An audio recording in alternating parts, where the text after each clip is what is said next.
world, good morning from Philippines. I'm here again in the PETC Public Market. It's 5:30 in the morning here, but hello world, it's Velma once again. Welcome to my YouTube channel, Velma Pasinhon. Please like, subscribe, comment, and share.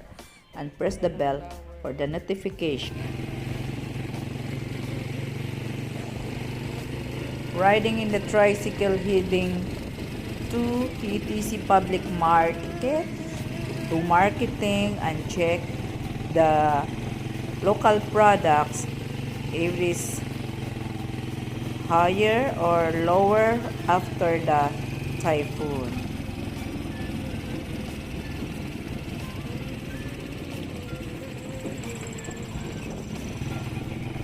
That is the new esplanade of our city going to the PETC Public Market, guys. Hello Philippines.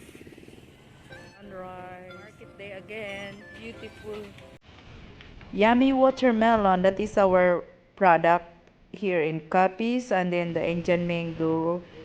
And this is the fruit areas of public market. Ay, mapili lang. Oo. Pinya, ma'am.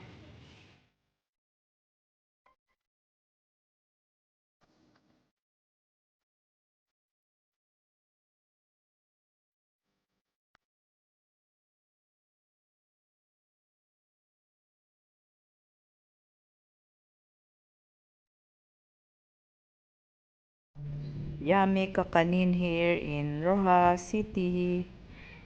Our native delicacies, guys.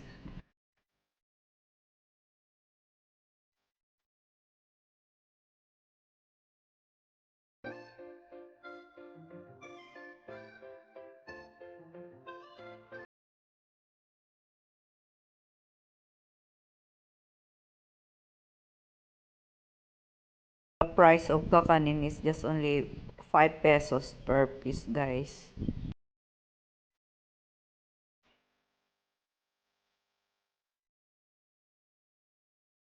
Guys, our public market is a huge. I just only buy my food outside, just only in the sidewalk. I don't want to go inside because I'm avoiding the virus, guys. Yes, whatever it is easy and then easy to ride in the tricycle. I don't want to go inside. It's tiring to go walking inside and then it's smelly.